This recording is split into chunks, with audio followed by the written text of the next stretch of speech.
So these random acts of kindness took place while my wife and I were on vacation. So they were they were a little more interesting because the context with which we squeezed these in was, first of all, we did together, because when I'm on vacation I'm never by myself, because I'm always by myself during the week, working, but or doing homework.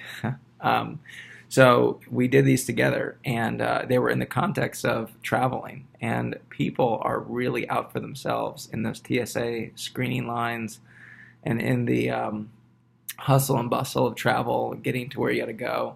So people were, I think, even more surprised by the level of generosity or selflessness shown in those settings, because of the setting of being in travel. You got to get to where you're going. So on a couple occasions, we found a way to get in line for a shuttle that we gave up our seat on and let somebody else take our spot and get to where they had to go.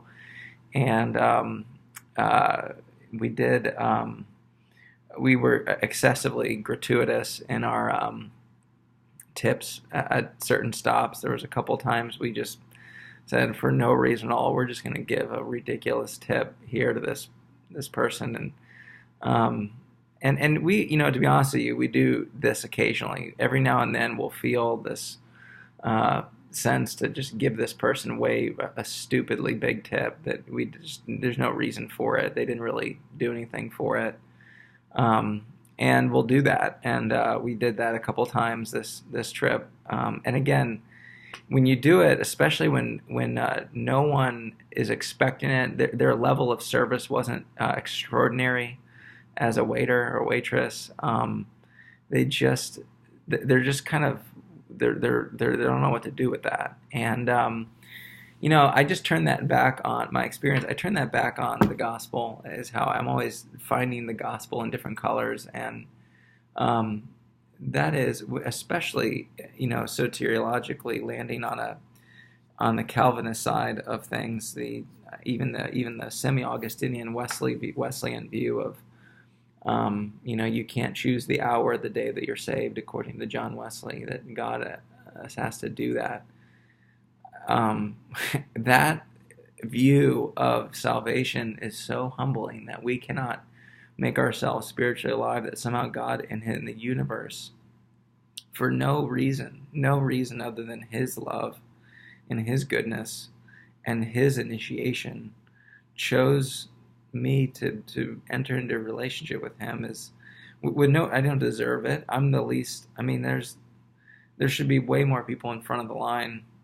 You're just speechless. The gospel, in that sense, leaves you just dumbfounded. It doesn't make sense. It's not C.S. Lewis logical at all. It's just, I guess it's more Kierkegaard. It's the one who would argue it makes no sense. And it's just an unfathomable love, as Paul talks about in 1 Corinthians 5. And so I reflected on that by being generous to people who did nothing to merit that kind of kindness.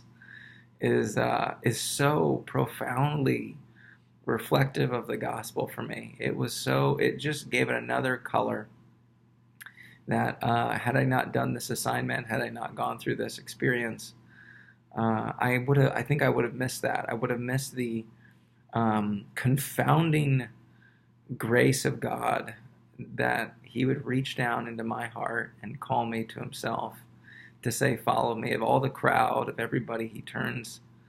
And I agree, he calls us to go and invite people to this. He's so inclusive. He's not exclusive. I don't get that from the gospel. There's a radical urgency to invite people into this kind of opportunity to follow him. And that's our job as followers of him. But at some level, the awakening, that the quickening of the heart, the strangely warmed soul that the Holy Spirit will initiate, is something only he can do, and that he would offer that to me with such. It is a random act of kindness. It is not. I mean, yeah, the gospel is planned, but in the sense that we got to experience in this weekly assignment, it reframes the gospel into a beautiful, wonderful, random act of kindness. When you consider the scope of humanity and all that had to occur for me to be afforded the chance to hear the gospel and then to be given the eyes to see it, to be open to it. I mean, it's just, you're just left doing this. You're left rambling off into space like stream of consciousness. You know, it's a, yeah, this is what the gospel does when you're faced with it, I think. So the reaction of the people to stand there and be so confused and so befuddled with such kindness is I think a more clear picture for me of the gospel. So even though this is coming late, even though I definitely did no work over my vacation and I'm paying through the nose for it right now, I did do this one, and I'm glad I did. So thank you.